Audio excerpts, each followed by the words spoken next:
Welcome folks watching this. We're the mental health and wellness peer mentors. I'm Aaliyah. And I'm Maddie.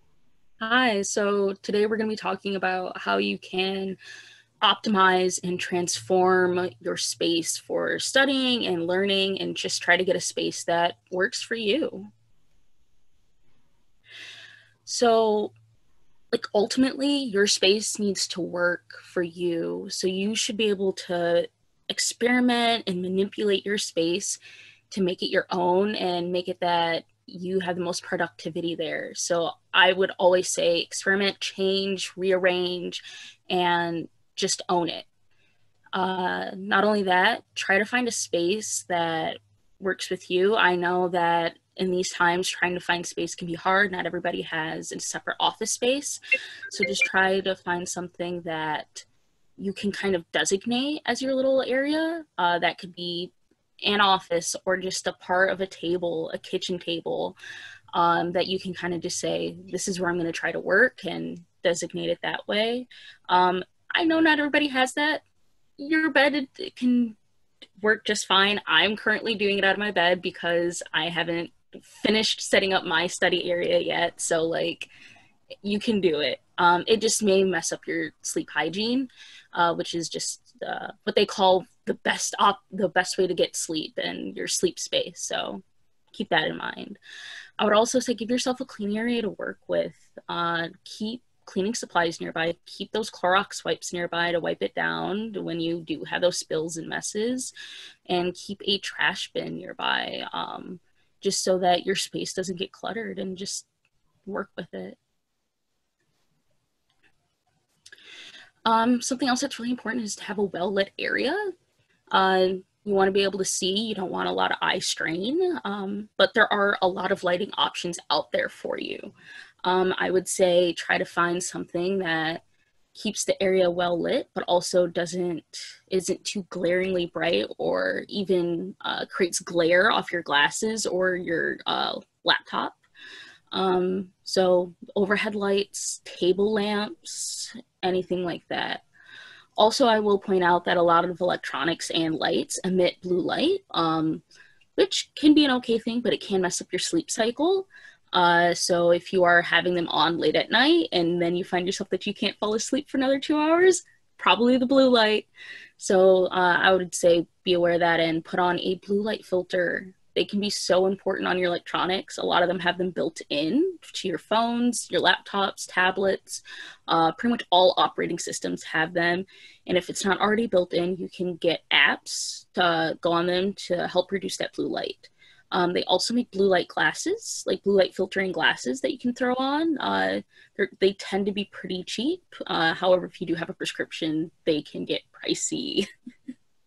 Yeah, my glasses are blue light glasses, and I got them on Zenni, which is a glasses website for people with prescription glasses, and I paid like $23 for them. They had a huge back to school deal that's still going on, so I encourage everyone to look into that if you're interested. Oh, awesome. Yeah, I tend to just have it on my phone, and I know like when I'm going to start winding down, I turn it off, and then I remind myself in the morning to turn the blue filter off, because if not, I will stay sleepy still. So I Yeah, use the blue light filter in the morning to wake myself up. Like, definitely. it's also really important to be aware of how you're sitting. Like, honestly, just to try to keep your body in shape. I would recommend trying to find something that kind of forms to you a little bit. Get something that's comfortable, that you can put your feet on the ground and stay relaxed in. I know a problem with me with working out of my bed is that sometimes I can get too relaxed. So I try to fluff up my pillows to make sure I'm sitting up and that I'm not completely laying sideways all over the bed. But again, I know that's not something everybody can do. Can go out and get a special chair. So I would also look into getting pillows, figuring out how you can rearrange pillows to be comfy. If you need to slip them underneath you to kind of like boost you up, to make it that you're sitting at the table right, like I say, go for it. Yeah, and make sure you're not getting too comfortable and not just falling asleep at your station. Organization is another really important aspect of your study area. Try to keep your space as organized as possible. I'm not a particularly organized person, but I find it a lot easier to focus when my surroundings are entirely cluttered, the way that my brain is. But your space also doesn't have to be permanent. I know not everyone has the ability to create a desk for themselves, or to leave all their information at their kitchen table. So if you have to share a space, share a desk, a table, if you're just working on your bedroom floor, just find something that makes you feel as calm and organized as possible. It also doesn't have to be physical. It can be virtual organization. If your space is limited to a virtual, try to keep your tabs organized and get rid of tabs you no longer need, and color code your schedule if that's what works best for you. But if it's physical, just keep it tidy and remain spatially aware of what's going on around you. You can also personalize your experience to yourself, which we really encourage. This should be a place you want to do your work, a place where you sit down and you feel ready to start the work or the homework or the class you're about to take. You can also surround yourself with things you enjoy. I always have a little plant on my desk that just makes me smile or happy. If you find yourself using fidget toys or have little trinkets or memories you'd like to keep around you, those are always nice to keep on your desk. You can also set your canvas tabs to the colors you like. On the left, you can see all the different color options, but every semester I organize mine to coordinate. So I'll have warm colors or cool colors, just whatever I feel fits best for me. And then always ask yourself, if something isn't working in a situation, how you can personalize it. Do you like a silent space? Do you prefer white noise? Maybe going outside and working in your backyard, on your deck, on your balcony, whatever it is better for you. But always focus on accommodating your needs rather than trying to accommodate the people around you strictly. It's good to keep a balance of respecting your own space and other people's. And research has also found that songs without lyrics can help. So you can find these online.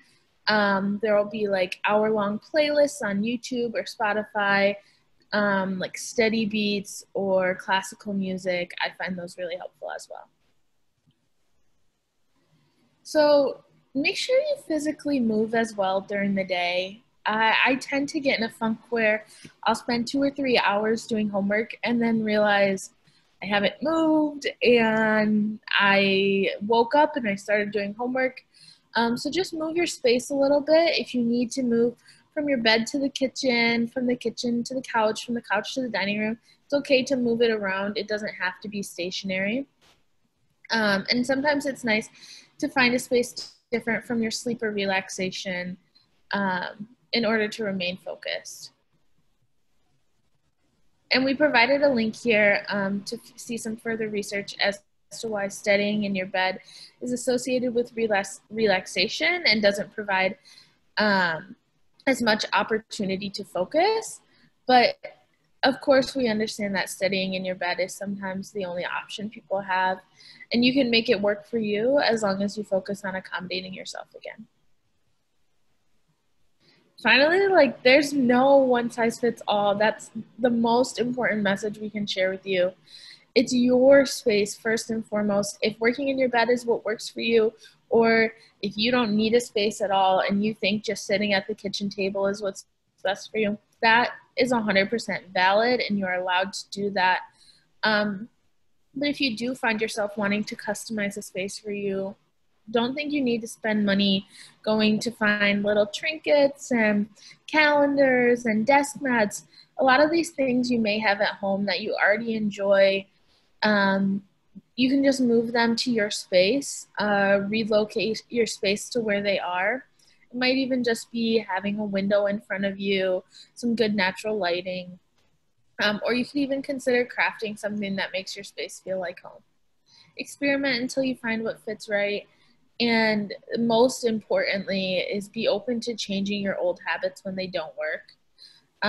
If you find yourself these first few weeks of the semester really doing well working in the kitchen, and then all of a sudden you realize it's not feeling as motivating and you feel like it's just not as tidy as it used to be, it's okay to move to a different table or a different room in the house or apartment or whatever it is you feel best comfortable